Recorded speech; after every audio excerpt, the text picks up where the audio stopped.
Đây cái này trong vay mà. Sao mày?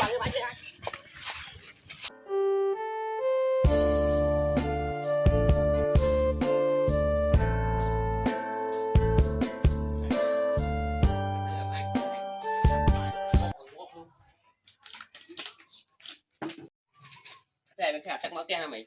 Tình với tao mừng anh. Anh nha. Anh đang với nhảy thoải mái tao quay ốc nó xài đây. Đào tập đi nhé, xuống tập này.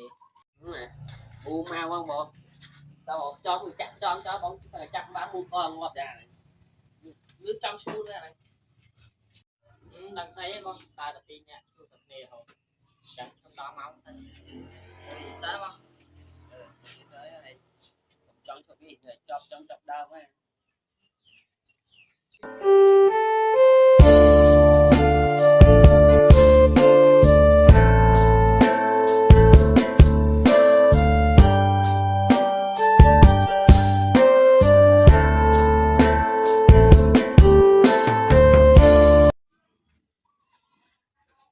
Bon cảnh không ta hiện sao bon? Trời chẳng nghĩa là do cái giỏi. Ở đây bon, mình pi con này. Phải nghe sự luôn.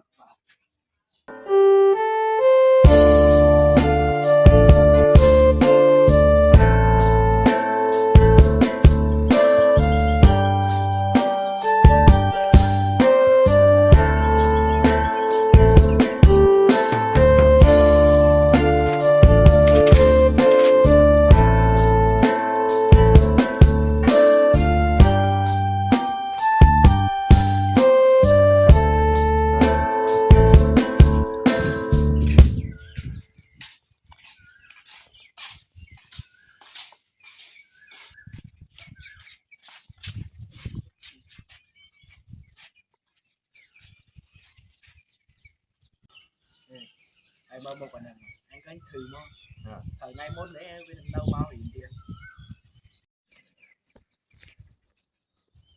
Nào, ngày muốn vay star bằng cái đi máu hiện chưa trắng á. Bây giờ tôi cần phao gì này nè. Mày ta ngày muốn vay star bạn ngày đi bên bao hiểm tiền. Chăm thấy anh một con nó nên là tao nghe. Đâu rồi, anh còn đâu người ta. Vay tao đây.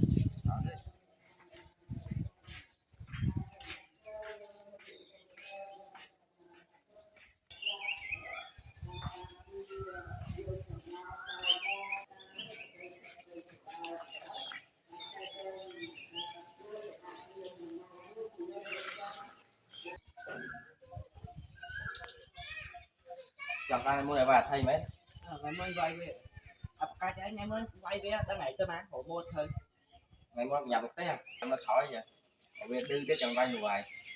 Bà vay về bà xây đây tôi phải ăn vậy bà chăm tao lúc đấy. Phải gì sẵn đây. Tao lại.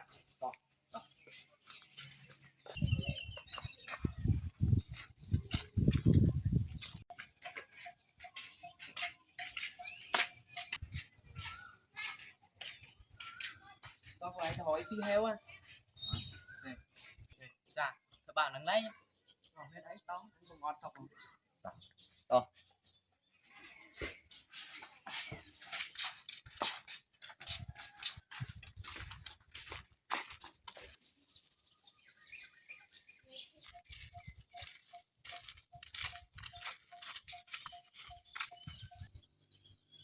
Bên thằng ấy đi này. Sao này đi lôi mấy được sao thật đi đây. Lối mình đã con kề. Ở bên nuôi tinh tập phân điện. Sao? Ai vô tắt dân thầy. Nghe rồi, cứ mới tính đi xong mới phát á. Xong mới phát ra. Đấy mà anh cần tha thời chế bạn lôi vậy. Sao? Ai đừng bao nghe dân tay nha. Một ba này lầu, để trong vay anh mến. Bà khai vay mà. Rồi đón anh ở đây bật cắn đi. Tay lẩu vậy lên lôi tay chứ. Cho mày khăn à, trong vay mến. Trong vay mà nè rồi. Đây cái này trong vay mà. Sao mày?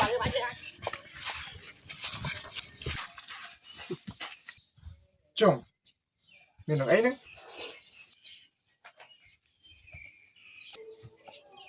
Chụp lên.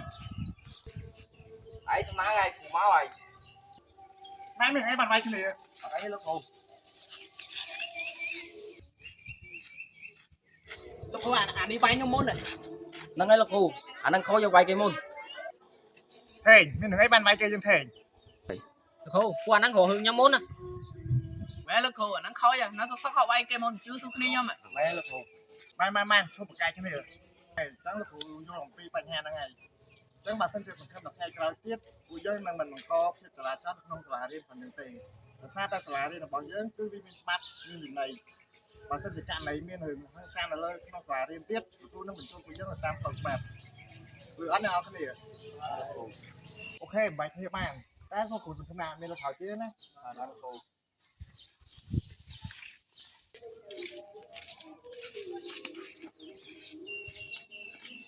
Sao? On mấy mà đai đũa luôn. Em bị đắng ai ban tìm khuôn anh smile về thêm vai vậy. Một đằng anh đá nha. Còn một củ màu to này, còn mấy to bị tỏ ngóp à. Bên này. Đá à. Quay cũng phải. Tao bị hên pan phân hai cứ về láng khai ngó vậy. Lực hả? Lệ, con tí chiếng nắng tí đấy. Thầy không thầy anh đang lâu với đau xe rồi Stop vậy. Nơi anh không nghe rõ nghĩa nè. Chính đâu rồi. Thôi.